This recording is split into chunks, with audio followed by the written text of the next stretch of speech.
Hi, welcome to My Favorite Mistake. I'm your host, Mark Graban. Our guest today is Eric Ries. You know him as the author of books including The Lean Startup. That was the book that gave a generation of founders a shared vocabulary: minimum viable product, build, measure, learn, pivot, words like that, concepts like that. He also founded then the long-term stock exchange and co-founded the AI research lab Answer.ai with Jeremy Howard. His new book is titled Incorruptible: Why Good Companies Go Bad and How Great Companies Stay Great. It was just released. It's available now. Eric, I'm really excited to have you on the show. How are you? I'm great. I'm really happy to be here. It's good to see you and always fun to hang out. Yeah, well, I'm glad we'll get that chance. We can share that hangout with others. I do want to, talk about the new book. Really interesting, a lot to dig into there. But I'm not going to let you off the hook, as we always do. Eric, what would you say is your favorite mistake? Favorite mistake? Gosh, there's so many to choose from. I know it's kind of like a running joke on the show, but there's so many to choose from. It's true.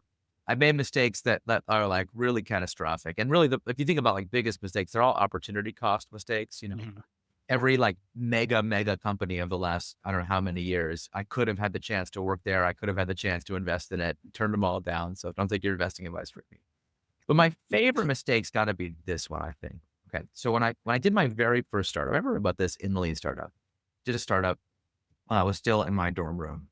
And the mistake wasn't doing the startup. It was actually a great learning experience. And the mistake wasn't that we had the wrong product or anything like that, like just typical stuff. In fact, we were building, if you can imagine this in, 1999, 2000, we were building an online website where college students from top schools could create online profiles for the purpose of sharing.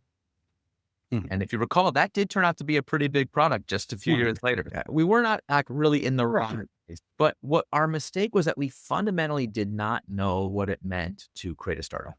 It was in some ways a philosophical, like category error mistake. We just didn't know.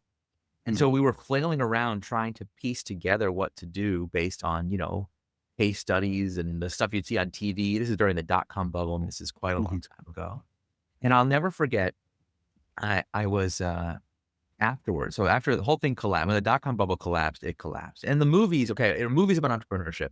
The best part of an entrepreneurship movie, where we're talking about the Social Network or Ghostbusters or any of the great entrepreneurial movies, okay? Mhm. The best part is at the end, the plucky protagonist gets to go back to those early skeptics and doubters. And you're like, see, you told me not to do this, but actually I was right. You were wrong. Like emotionally so satisfying. So in real life, Mhm. you had to go back to those people and be like, remember when you told me I shouldn't drop out of school? I should finish my degree instead. Well, Mhm. you were right. Going back to finish my degree now. It's humiliating. I mean, as a 20-year-old, especially, it was utterly humiliating. Mhm. But of course, in retrospect, we can say it's my favorite mistake because I learned the most from it. But anyway, so after it failed, here's where it really crystallized for me when I realized the mistake. I didn't Mhm. really understand it until after. I was going for job interviews and I applied for tech jobs. I didn't even know if I was going to do another startup. I was applying for jobs. I finally finished my Mhm. degree. I graduated.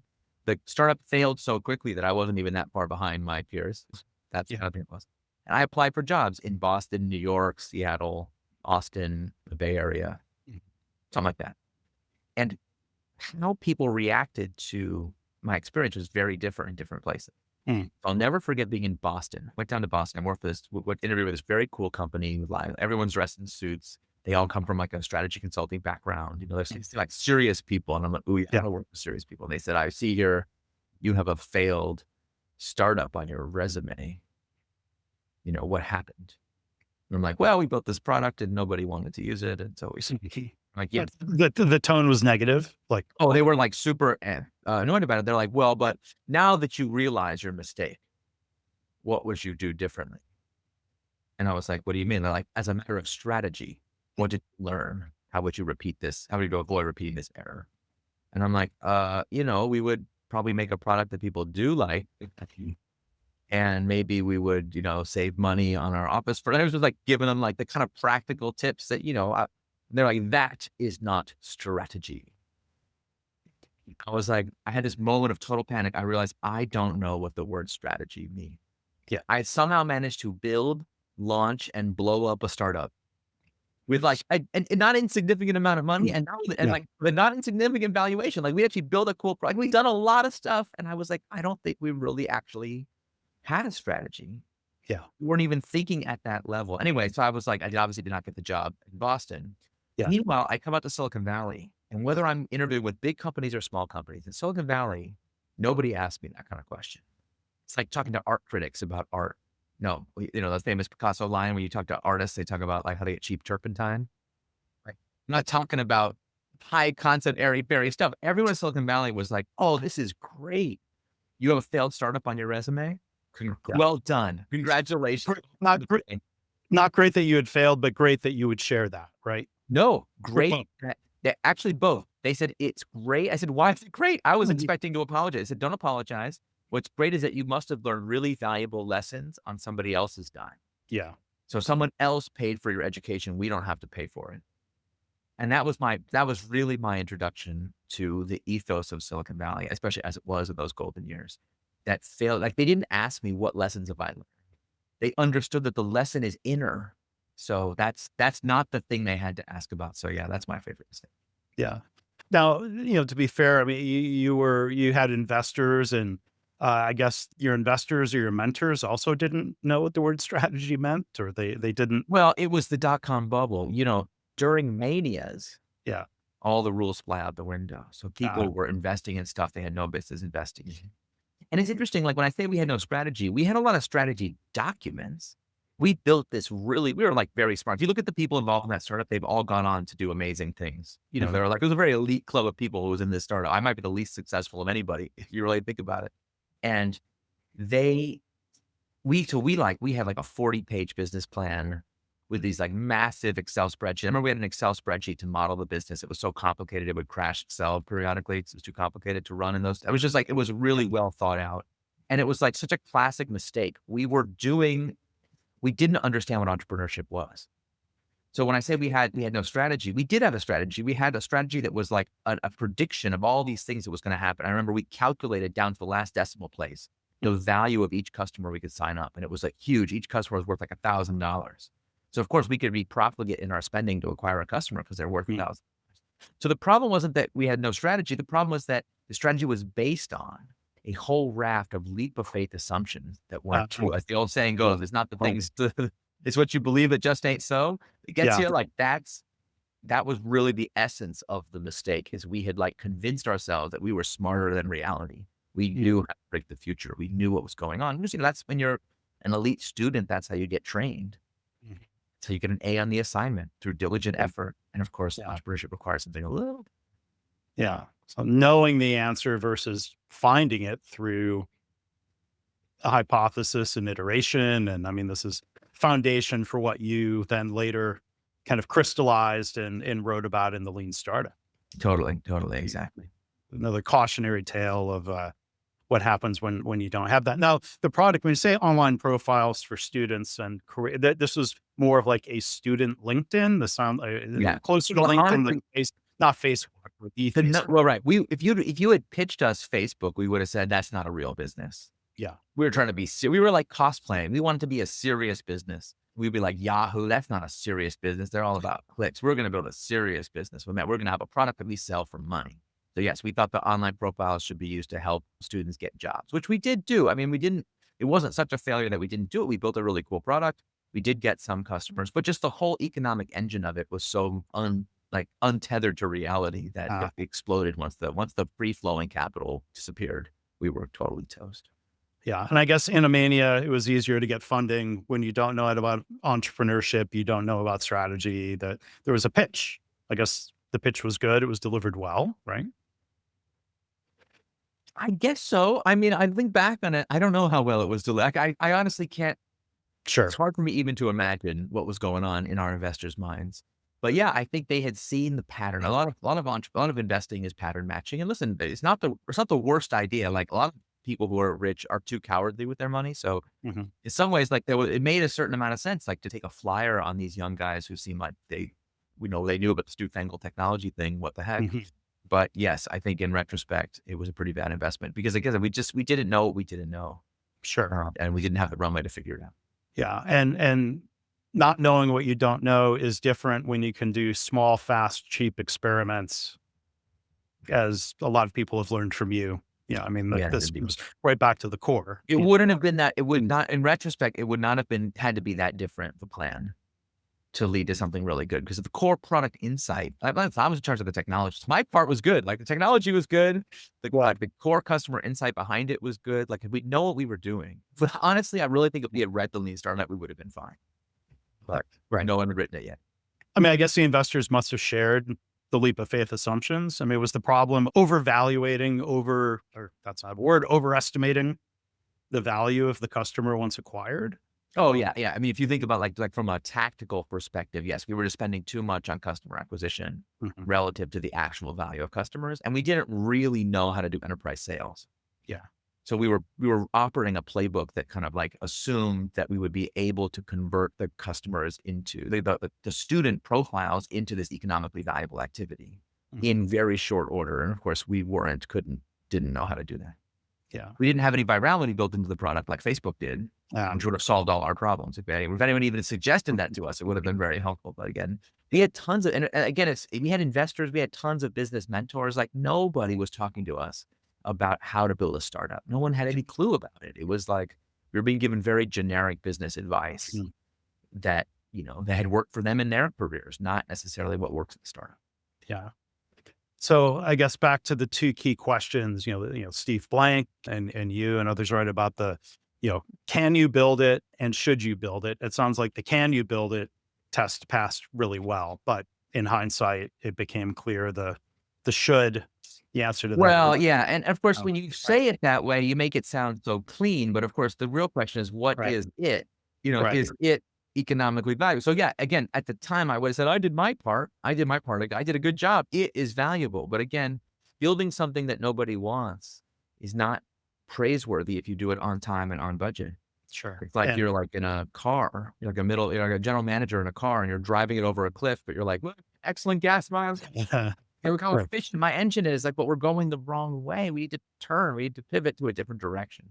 yeah, That basic concept that was even an option that was available to us was missing from our vocabulary. sure.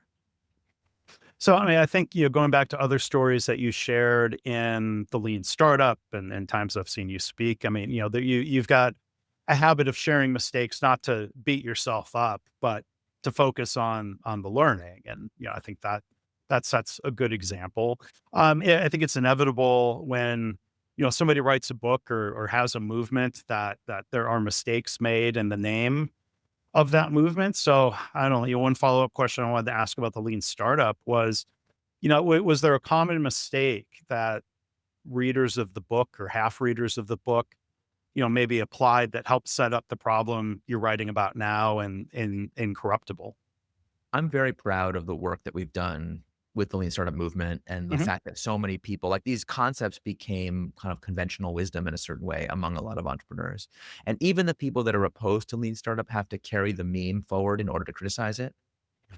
To me, that's the true test of conceptual vocabulary is like if you're naming something that people didn't have a word for before, now they can reason about it and they can even say, like, even people are like, I don't think minimum viable product is a good idea. It should actually be minimum desirable product or whatever. That's good. Like we've created a framework now where we can have that debate in an intelligent way. Where, like I Sure. said, in 1999, we really could not.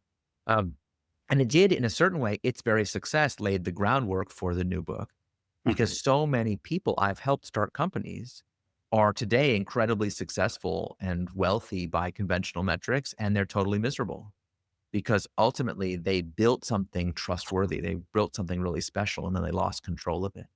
And there's lots of ways you can lose control of a company like Frankenstein and his monster. You can have it taken away from you. It can be forcibly taken over by investors. It can lose its ethos, its purpose over time. You can give into temptation. You can fail the test of succession. You can have your board can betray you. Your employees can betray you. Your investors can betray you. So many ways it can happen. And of course, there's a lot of founders who succumb themselves to mental illness, basically, like the Mhm. stress and pressure of it causes all kinds of problems. So I feel like there's like a dark underside to this business. It doesn't get talked about enough. And I really wanted to try to do something about it because I just honestly felt like I was feeding one company after another into a meat grinder. And I just was like, there's got to be a better way. And I spent a lot of time trying to understand why are things the way that they are. And I found out, through my own experience and through my own research, that so many of the so called best practices that we use today to build structure and govern companies they're not like pillars of capitalism. They're relatively modern inventions, but they're old enough to have a pretty good body of evidence available about how well they work. And the evidence is pretty bad. So Yeah. to me, it seems like we're teaching people a set of practices that's almost designed to guarantee they're going to have these malign outcomes. So I thought, well, let's stop following these best practices so blindly, and let's more importantly start to develop a new set of practices that allow mission-driven, purpose-driven leaders to create the outcomes they want for their organizations. So there's a couple different possible failure paths. One is, somebody not understanding or misapplying lean startup concepts. Like they think like, oh, it's about being cheap. When you tried to make very clear, it's not about being No, cheap. Lean's been having that problem since I, the 70s. Yeah, it's been a yeah. long time ago. And the startup might fail, but then you're looking at the situation where it's almost the be careful what you wish for, that a Yeah. company is successful and then these other pitfalls Yeah. hit a founder or the leadership team, the company gets quote unquote corrupted, which doesn't mean like the one meaning of the word, like around bribery and, Yeah, yeah, we have what to go have back to a more old-fashioned Tolkien understood what corruption was. Like, you imagine if, like, when we talk about the corruption of the One Ring, people aren't talking about committing crimes. Like, they're violating the legal standard of what it's like, no, no, it's an older idea. It's an idea that our grandparents were very comfortable with, that say that when you start to behave in ways that are, value destroying, right? When you betray the trust people have placed in you, when you extract value rather than create value, those are corrupt acts. They corrupt the moral logic of our whole financial system. So this book is a bit of an old fashioned book. It's a bit of a throwback. I want to restore some of these older ideas. The idea that there are better and worse ways to make money is one of the oldest ideas in Mhm. human recorded history. Yeah. But going back to Aristotle and before, as part of almost every religious tradition. And Mhm. yet we've lost it. In our modern economy, we're supposed to pretend that we think all ways of making money are equally good. But nobody who builds things for a living actually thinks that. And so part of my goal with this book is to say, we can stop pretending. The next time someone says about some evil person, you got to hand it to them. At least it worked. You could be like, no, I don't got to hand it to them. The reason why these ideas are dangerous is not because they don't work. Our Mhm. grandparents warned us. The reason why demagoguery and all these other forms of deception and Ponzi schemes and whatever, they're dangerous because they work, because in the Yeah. short term, they seem to work. Of course, the long-term damage they do is immense. So yeah, I think this is something that can be prevented. You can actually build Yeah. an organization that is literally incorruptible. But Mhm. to do so is going to require us to give up many of our modern so-called best practices that we've been Mhm. trained to follow. Yeah. And there's one, I think, common theme back to broader lean thinking for listeners who are familiar with that approach. The one idea would be look at systems, look at systemic causes of mistakes in a factory or in a hospital or in software development instead of blaming the individual. And you can really zoom that out and look at how corporate corruption in this sense is structural and more complicated than good people, bad people kind of framing. Tell us more about those structures. Oh yeah, it's just a Demingism, but applied to these structures. I think that's very much the case. I tell the story in the book of Whole Foods, Yeah.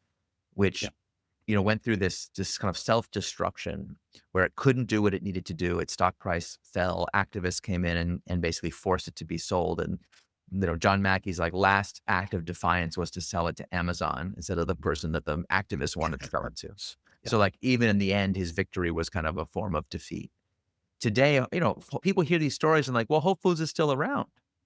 It's like, yes, but the ethos, the Mhm. thing that made it special has been lost. You want to go on the Whole Foods Reddit forum, go anywhere where customers of Whole Foods are talking about it. You will see the evidence. It fell off the Fortune, like best places to work list. Like I think Mhm. within 2 years of the acquisition, like right away. So something special got lost, even though the activists who did that attack made like $500 million Yeah. in so-called profit. Mm. So I quote an economist who wrote an article right afterwards that with the title of which was, forgive my language, but this is literally what he wrote. He said, "The greedy bastards won." Because he was like, look, that phrase, the greedy bastards, that's what John Mackey called the activists. He just said, they Yeah. don't care about the mission of Whole Foods. They're just greedy bastards. And Yeah. Mackey framed the whole thing as a battle, the good guys at Whole Foods versus the evil villains of the greedy bastards. And the press loves that framing. We love to talk about it, even as entrepreneurs, and we love to talk about the personal dramas of these companies' success or failure. So yeah, whichever side wins, quote unquote, must be the more savvy side by definition. So it becomes a test of savviness. But when we're looking at personal dramas, as I say in the book, if the players change, but the play remains the same, then something deeper is at work. What could that something deeper be? Now, the case of Whole Foods is especially interesting to me because when you ask people about it, they say, well, the activists created a lot of value because the company's stock was going down. They insisted they do this thing. The stock went up. Everybody made money from that transaction. It must be value creation. But you look at why couldn't John Mackey, why couldn't Whole Foods do what it needed to do?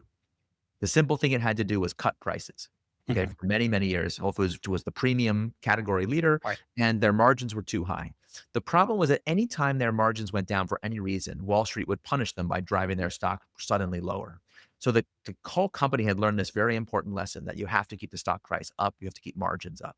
It's a classic confusion in business, whether high margins are a liability or a strength. We teach that they're a strength, but then in a different class, in your MBA program, you'll learn like on the morning, they're a strength. In the afternoon, you'll learn in the innovation class, Jeff Bezos' famous dictum that your margin is my opportunity.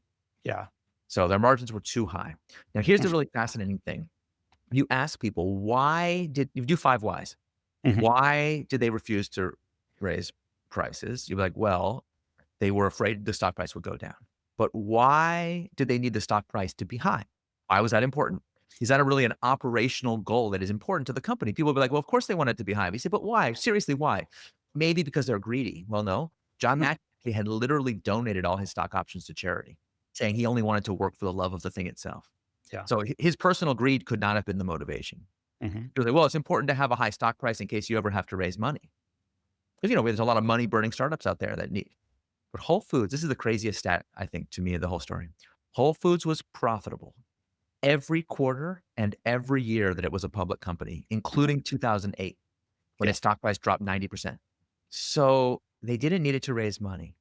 What did they need it for? So you keep saying, like, why did they need it? It's like maybe they needed it because financial gravity makes you feel like you need it. Because what would happen is if they ever let the stock price go down, it would allow activists or some acquirer, it makes it cheaper to do the thing that ultimately happened to them. A high stock price is their defense against, their moat against this kind of financial manipulation. To protect the mission. To protect the mission. So here's what's so funny about it. Wall Street created the very problem that it then showed up later to solve and claimed this value creating behavior. Like, it's not value creating. If they had just been organized properly in the beginning, none of this would have been necessary. So when we look at the article, going back to the Greedy Bastards 1, he says, well, Mackey wanted to have it both ways. He wanted to have this lofty rhetoric about conscious capitalism and being a mission-driven company, but he also wanted to work in a bog standard Delaware C Corp shareholder primacy organization. So obviously those two things, that chasm between the mission statement and the legal purpose, that created the conflict that ultimately led to the company's demise. Again, seeing it as a personal drama, like a personal failure. But of course, the question this book asks is, why should Whole Foods have been embodied in such a structure? Yeah. Are there other or better structures that are available that would make these questions irrelevant? And turns out there are. There are. And you think about other companies that took a different path. Let's shift and talk about like one of the positive examples, Costco. Its governance has fended off, multiple hostile takeover attempts. Argued Costco should treat their customers worse, pay their workers less, maximize margins. What was in place to help Costco keep their mission and I think keep their reputation the way the Whole Foods did not? Yeah. It's almost a perfect reverse case study. And if you don't mind, let me give the prehistory of Costco, because I think it's really interesting. When people talk about Costco, most people like intuitively understand that Costco is some kind of exception that proves the rule. So it's really funny. The same people, I was talking to someone the other day and they were like giving me this rant about how only family-run companies can resist the pull of short-term metrics and ROI-driven thinking and whatever, and they're rattling them off: Toyota, Ford, Mars. Or so not even privately held, but family. Yeah, they were like, no, it has to even be family. Only the family-held companies have multi-generational decision-making. Blah blah blah. It's just like they're like enumerating companies, and at the end of the rant, they're like, oh, and also for some reason, Costco. I was like, excuse me, but Costco's not family-run. How Mhm. come they're immune? And he's like, I don't know, just for some reason. It's just like, we're like, we all know, like even people who tell me, man, corruption is inevitable. You can't do anything about it. Mhm. Once a company gets a certain size, once there's enough money involved, corruption always follows. That same person will later in the conversation be like, man, I love shopping at Costco. Like Costco's Yeah. a $400 billion public company. How come they haven't succumbed? Here's why. So you gotta understand the prehistory of Costco dates back to the founding of modern retail, really. Mhm. A guy named Saul Price is like a legend in retail circles, but I don't think outside of retail his story is that well known. He created a company called FedMart in my hometown of San Diego in the 1950s. And FedMart was a really interesting company because it was the first big box warehouse retail store, really. Mhm. He pioneered the membership fee, the capped margins, the warehouse look, and the kind of like what he called the intelligent loss of sales, a relatively small number of SKUs so that he could Mhm. really focus on quality and all kinds of transport batch optimizations because just a lower number of SKUs means less complexity, less inventory at every step of the supply chain, which, that really is the insight. That's the engine that powers Costco to this day. But what's Mhm. interesting about Saul is that he was a lawyer before he became an entrepreneur. And when he was a lawyer, he said he was trained that he had what's called a fiduciary duty to his client, meaning was required by law to put his client's interest before his own. So when he became a retailer, he asked himself, who's my client? And to him, it was very obvious that his customer is his client. Yeah. So he felt he had a fiduciary duty to the customer to get the customer the lowest price, the best service, the best quality. And he would do stuff that today is unthinkable. His competitors would often do illegal product dumping, try to drive him out of business. A classic strategy. We see it all the time today. Sell a Yeah. product below cost, drive the competitor out of business so that Mhm. once they're gone, you can jack prices up. Okay. Mhm. Every time they would try this with him, he would post their Sunday circulars in his own store, put Mhm. up signs saying, don't buy this product from me. It's cheaper down the street. Can you imagine that? Imagine you went to a website today Yeah. at some retailer and they're like, yeah, actually Amazon has it cheaper. Don't buy it from me. It's Yeah. unthinkable. Absolutely unthinkable. His competitors hated him, Yeah. but his employees and his customers loved him. He paid above average wages, not because he had to, but because he wanted the best people. He Mhm. embodied respect for people as a principle. So there's so many Mhm. stories. Anyway, it really worked. Customers trusted FedMart and they would drive miles out of their way to shop there. Yeah. So it worked so well that he took the company public, and that's when then the same thing that happened to Whole Foods started happening to him. Uh-huh. Investors started to demand, although he believed in low prices and high wages, investors wanted low wages and Mhm. high prices. They felt like he was deviating from best practices too much. They wanted more conventional retail. They wanted everything to be growth. And they embodied this modern idea that companies are not like living organisms Yeah. who have a health to be maintained. Rather, they're a financial instrument to strip mine customers and employees for the benefits of shareholders. Even to this day, in Wall Street analysts will write this about Costco. I quote this in the book. It kind of blew my mind. Costco is taking money that rightfully belongs to shareholders and instead is spending it on improving the customer experience. Yeah. That's meant to be a criticism. What? What? Anyway, so everything's going great in the business, but it's causing all this tension on Wall Street. So Saul decides he's going to take FedMart private. He gets new investors. He takes the company private. Now he'll have the long-term thinking he needs and the backing to do it his way. Wrong. His new investors are captured by the same financial gravity. So almost from the first moment, they're pressuring him for faster growth. They want more conventional retail. They want higher margins, higher prices, lower wages, the same old thing, culminating in a huge fight one day in 1975. After he had been running FedMart for 20 years, Saul comes to work and the locks on his doors have been changed and he doesn't work there anymore.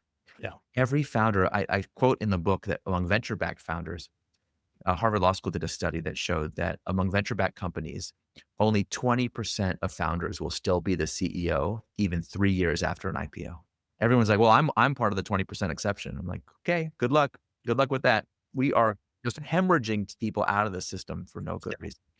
Anyway, the story has a happy ending, but not before we see a lot of devastation. First of all, what Mhm. happened to FedMart? Investors got what they wanted. They pursued faster growth in conventional retail, and within 7 years, they had driven the company that he had built for 20 years. Mhm. Took them only 7 years to drive it into liquidation. Today, FedMart is a Wikipedia footnote, a Yeah. distant memory. But Saul, classic entrepreneur that he was not done. He took 2 weeks off to lick his wounds. And then Yeah. after 2 weeks, He leased the office upstairs from FedMart Hmm. and started again with a new company he called the Price Club. Yeah. What's really interesting to me, the FedMart investors understood something that I think Saul never did. They understood that exactly precisely because FedMart was so trusted by its customers, they could get away with betraying them. Hmm. They probably wouldn't notice. But Saul Jeez. understood something that his investors never did, which was when they valued FedMart, what they saw, and this is so classic. I mean, Deming would have castigated them so much. They saw customers, contracts, factories, warehouses. They saw value in the physical things that the company controlled on paper. Yeah. But Saul understood that the value of FedMart lived between the lines of those things, in the relationships, the systems, the engine that made it a trustworthy counterparty. So that's why, like, he would never squeeze suppliers for lowest Hmm. possible cost. He understood that was only going to get him low quality. Even to this day, Sure. Costco performs something like 40% of all the food safety inspections in the United States, almost as many as the US FDA. Yeah. Not because they have to, but just because that's what's right. And in fact, Mhm. just like you would want in a quality-oriented company, if they certify your facility, you're not allowed to cherry pick. You can't be Mhm. like, "Well, only certify the stuff we send it." No. Yeah. Safety inspection applies to everything produced in that facility, whether it has a Costco destination or not. You Yeah. don't comply, you can't sell. Yeah. So anyway, Saul Price he understood the engine, and so he started Price Club. Price Club was very successful. But today, Price Club is forgotten because one of his proteges, a guy who had gone with him from FedMart to Price Club, had worked his way up from stock boy to executive. His name was Jim Sinegal. Yeah. And when he left Price Club to start his own company, the two companies eventually, a few years later, merged to form the company we now know as Costco. This is the prehistory of Costco. But Costco, to me, illustrates the two most important ideas in the book in one story. Saul Price understood ethos, right? That the fiduciary to the customer, the operational commitment to quality, to trustworthiness, that was really what was embodied at FedMart. But what he didn't have was the ability to defend that ethos Mhm. from attacks from the outside. And it was really Jim Sinegal who figured out in Costco how to build what I call a governance fortress that even to this day protects Costco from outside pressure. And I guess the thing that would make that really structural is if that survives when Jim Sinegal retires, Yeah, and it has. Jim right? Jim is in his 90s now, I think. Oh, And, oh, and oh, yeah, okay. Gosh, yeah, right. yeah, yeah. No, in Costco's case, it survived for 40 years. I think they're on their fourth CEO. That's Um, okay. Yeah, right, right. because it's embodied in the ethos. Now, I'll Yeah, give you a yeah. funny misconception. Oh, we were talking about mistakes. Here's a Mhm. mistake. Okay. I hear from people all the time because if you ask why is Costco trustworthy, people say, well, it's just too big to attack because it's $400 billion. So I always thought that Costco was, and that was what I thought too. Costco is very famously protected by the strong ethos and its large size. But like, are you kidding me? Dream on. That you think that would be enough? If you look at the data, Costco comes under attack every few years Mhm. from raiders who are trying to dismantle this ethos. I quote a bunch of them in the book. One of them that was a big fad at a certain point to attack companies like this. Costco, by the way, has the worst possible governance rating scores from these governance rating agencies. It's considered to have bad governance through and through. So every once in a while, some good governance reformer will try to attack. And they always Mhm. attack on this basis that Costco's governance leads to management entrenchment, which leads to poor performance. And you're like, poor performance? Costco's one of the best performing stocks in the entire stock market the Yeah. last 40 years. What do you mean by poor performance? Like, this has become an ideological commitment to the idea of shareholder primacy, Mhm. divorced from the actual on the ground realities that a company Yeah. like Costco Yeah. embodies. Now, do you know were all 4 or were those other CEOs all promoted from within? They might They not were have all promoted from stock, within, of course. Yeah. and that's gotta be a key factor. I mean, we've seen, Yeah, yeah, you'd see that, like, the coherence of a company that promotes from within, that lives its philosophy, its ethos, like, all the time is really important. And now, probably the most famous story about Costco is the $1.50 hot dog. I think probably because people find this quote so funny that there was a time when the COO of Costco came to Jim Sinegal when he was still the CEO. He said, "Boss, we're losing our rear ends here. We gotta raise the price of the hot dog." Just so people who don't know, since 1986, Costco has sold a hot dog and soda combo in a food court outside its stores for $1.50. A Big Mac was about the same price, $1.60 at that time in California. Today, that same Big Mac is $7. Yeah. Costco hot dog combo is still $1.50. Now, when people hear that story, they're always like, oh man, how could it possibly be $1.50? Well, the reason is because when he came to Jim Sinegal and said, we got to raise the price, he said very famously, if you raise the price of the hot dog, I will effing kill you. Figure it out. Okay. Hmm. Now, I love this story for so many reasons, but the biggest one is the questions that it causes people to ask. People hear that story for the first time. They're like, what is the hot dog a loss leader? No. They work really hard to bring the cost of the hot dog down. They actually Oh, vertically integrated their whole hot dog supply chain. They okay. own their own factories. They vertically integrated everything to drive the cost down. There's all kind of funny stories about what they did to bring the soda costs down. Like, Mhm. they actually work really hard.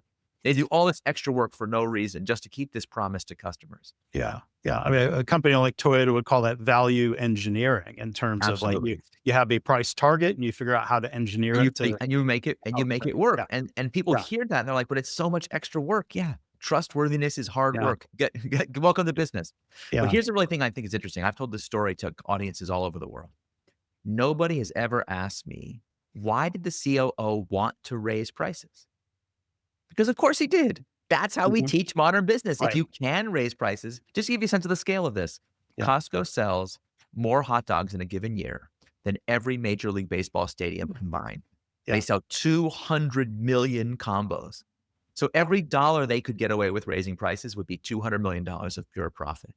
Jim Sinegal referred to this, by the way, one year as taking heroin. He said, oh, this is literally the corporate equivalent of heroin. If they were to raise prices across the board at Costco by 3%, they would Mhm. double their net income and nobody would notice. But you do it once, you got to do it again. And you Yeah. got to do it again. Well, And next thing you know, you're not the low price leader anymore. yeah. And you look at these different situations where it seems like somehow investors, people, let me just generalize it even more, Yeah. like simple cause and effect relationships. It sounds logical. Cut wages, your profit will be higher. We've all been in stores where they're in the understaffing death spiral. They've not only cut wages and have surly, uninterested employees, which could be due to bad management and a bad Yeah. environment. Yeah. Yeah. Yeah. And you're lucky if you can find one of those underpaid, underappreciated, surly employees. And you say, well, hell, I'm going to stop coming to the store. I mean, I think Home Depot was a case study of that for a while. They hired one of the supposed management geniuses that had studied under Jack Welch. Bob Oh my Nardelli God. came in. If Costco had hired a Bob Nardelli, they might, they might be barely surviving today. I mean, Home Depot is still here, but Nardelli didn't last very long. And it's like, Oh my why goodness. isn't There's that? so many of these stories. The book Yeah, is loaded with stories of these executives who are brought in to cause all this value destruction. They often, by the way, walk away with $100 million and plus in right, compensation themselves. I mean, like that right. happened at Johnson and Johnson and happened at Boeing. But what's really interesting to me about the Costco story is the COO who proposed raising the prices Mhm. succeeded Jim Sinegal as CEO. Yeah. He eventually became, that's Craig Jelinek. He eventually became CEO. Mhm. So like, it's not that people have a wrong idea and make a mistake. Yeah. The really good leaders who are trying to embed the ethos deep into the organization, they love the figure it out moments. That's what I call them. Mhm. Yeah. They actually love it that their ethos requires all this extra work. And people are like, God, this boss, it seems really difficult. And like, yes, I'm welcome the chance to teach you what this business is really about. And so they're Mhm. not apologetic about it. They are Sure. actually very bold about it because they understand that this is an engine. You take one piece out and you'll be in trouble. Now, I give credit to Rory Sutherland, Mm. the Yeah. Ogilvy ad man Yeah. who is capable of making these concepts very easy to understand for average Mm. audiences. I really, really appreciate his skill at that. No, he's great. He has a great riff about how in our modern business culture, you can be rewarded for cutting costs without ever being held accountable for the Mhm. devastation that those cuts create. And that's true when you cut wages. It's true when you Yeah. cut quality. Just tell you a story that like broke my heart. I was talking to a VC actually, and he was talking about a founder who came to him for advice. The founder was trying to get funding for a medical device. It was like a implantable medical device, so like a life-saving thing, and it was made out of stainless steel. It was this like very complicated, very expensive device. And he said that he was crying basically, like he was like weeping because it was like every investor I talked to, they're like, there's no recurring revenue here. You implant the thing once Right. and you cure the disease. It's not a very good business. He's Yeah. like, literally, they kept suggesting to me that we take one of the parts and make it plastic so that it will require periodic replacement. so that we could have recurring revenue. Mm. And it's just like, at this point, I think the shareholder primacy dogma has caused Yeah. people to Yeah. lose sight of like, what is the purpose of making an organization in the first place? Patients are not a resource to be mined. Yeah. They're our partners. They're the ones we have. They're our clients. They're the ones we have the Mhm. fiduciary duty to serve. So we as builders have to reclaim this for ourselves and say, no, enough of this. We build organizations to be of service. That's what they're for. Yeah. Well, and there's a difference between the use of the word value, meaning stock price, and value as used by the lean thinking frameworks and really basically meaning, something a customer is willing to pay for. And maybe even that makes that customer's life better. And we're creating value as opposed to extracting money from an enterprise. And, it's just you touch on some really, heady, topics in the book, back to big picture structures of why things happen. Where is it going with that? So why is it that it seems like, we should have efficient markets, and if doing, a mission driven, kind of, take care of your customers, take care of your employees' business can do really well. And there are so many examples of those. What is it structurally that somehow just leads people to chase the race to the bottom? Like, Yeah, yeah. There's what is two things. There's two things going on because the book is actually framed as a double mystery. The first mystery is like, if this behavior by investors and by our financial system is so irrational, why does it happen? Yeah, It, like, by the ideology of capitalism, it shouldn't right, happen at all, and yet we see it practically every day. In fact, I tell right. stories in the book going back 200 years. Ask me about Robert Owen, who encountered the same, who had the Saul Price experience in 1800. Uh-huh. So how can this possibly be going on all this time? But then when people hear that, they say, "Oh, if it's been going on 200 years, I guess it's inevitable." Yeah. But here's the problem: if it's inevitable, how can there be exceptions? It's not just Costco. There's a lot of these exceptions. So let me tell you one exception story by way of illustrating what Mhm. is going on here. In the 1920s, a woman named Marie Krogh got uh, was diagnosed with a terminal illness, diabetes, at a time when there was no known cure for diabetes. But her husband, August Krogh, had just won the Nobel Prize. They lived in Denmark at the time, and he convinced her, despite her fatal diagnosis, that she should accompany him on a lecture tour of North America. So, being the dutiful wife that she was, but also a doctor herself, she went with him.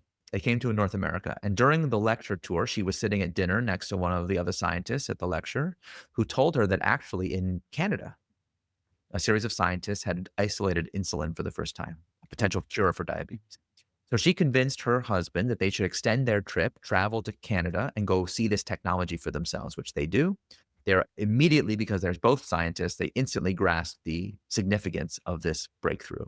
And they ask the Canadians if they can license the technology and bring it back to Denmark, not just to cure Marie, but to cure a lot of people. Everyone agrees to do it, but they have a caveat. All four of the people involved are worried because they understand this simple truth about life-saving medicines. If imagine that you have a life-saving medicine that I need to live. I have no problem with you making a fair profit by selling Mhm. it to me. I want you to be in business, Mhm. to have the Sure. money to build the facility, to sell me that. I'm very happy for you to make money, or I would live in fear. Why? Well, what if you wake up one day and say, wait a minute, Eric needs this life-saving medicine. Mhm. I can charge him whatever I want. Yeah. And I'd be powerless to say no. So they years before Martin Shkreli, they understood Mhm. this was a Right. problem. So they very carefully, they spent the trip going back to Denmark trying to figure out, how can we structure this organization to avoid this outcome? And they settled on the structure that is now known as the industrial foundation structure, where the laboratory that they built is a for-profit company. They called it the Nordisk Insulin Laboratorium, but it is owned and controlled by a nonprofit foundation. Mhm. If the term Nordisk sounds familiar, it should, because this is the origin story of the company Novo Nordisk, one of the Right. world's largest companies. Now, what's interesting about Novo Nordisk is it defies every inevitability story you can imagine, because it Mhm. has had science as the idea of science as a public trust has been its motivating principle for more than 100 years. And all the betrayals that we've been talking about, people have tried it with Novo Nordisk. I actually tell a story in the book where the for-profit directors of the Novo Nordisk subsidiary tried to liquidate the whole thing and sell it in the early 2000s Mm. when pharma consolidation was the hotness. And the trustees of the nonprofit foundation intervened to stop this from happening. What's crazy about this story is that through their intervention, the nonprofit trustees created more than $500 billion of shareholder value. Yeah. Because Novo Nordisk is a publicly traded company. It trades, I think, 1 million shares a day on the New York Stock Exchange. So how can it be? Just like Costco, how can there be this massive exception just staring us in the face? Yet if I tell you I'm going to start a new company and I'm going to use the Novo Nordisk structure of having enough, people would be like, that's crazy. You can't do that. Yeah. That violates all our best practices. Well, here's what's crazy. Here's the true craziness. This structure, the industrial foundation structure, is one of several that I talk about in the book that's kind of fallen out of modern understanding and parlance in Mhm. company building circles. But there are enough companies that have this structure that it's been studied. You've actually shopped at one of these companies almost. If you've ever eaten a Hershey chocolate bar or shopped at an IKEA or gone to Patagonia, you've experienced this structure for yourself. There are enough of these companies that we can say that on average, they are 6 times more likely to live to 50 Yeah. compared to conventional structures, 10% versus 60% probability. So here's a really interesting question. The question I want to leave everyone in Yeah. your listening to with, okay? The next time someone tells you that such and such thing is a best practice and you have to do it, you're going to be like, wow, that person's so smart. Wow, that person's so well credentialed. But I want you to ask yourself this one simple question. Are you sure they are smarter than a Nobel laureate? Because August and Marie figured this out 100 years ago and it seems to work pretty well. So why are we building these extractive, weak ass companies that are like addicted to quick short-term growth, cutting costs, disregarding quality in human Mm. lives? Like why when we have a template for how to do it better? Yeah. Wow. The problem with weak ass companies was probably part of the brainstorming for the book title. So, You know, I would have been very happy with that, but yes, my poor publisher is a lot happier with Incorruptible. well, Eric, thank you for the stories today, both about mistakes that you learned from and mistakes that not only companies make, but some structural issues that are probably harder to fix. But the book really points us in some great directions that are practical for entrepreneurs and businesses, and people can think about when it comes to broader societal issues and structures. So our guest again, Eric Ries. The new book is Incorruptible: Why Good Companies Go Bad and How Great Companies Stay Great. Eric, thanks so much for being here. Oh, it's really my pleasure. Thanks, everybody.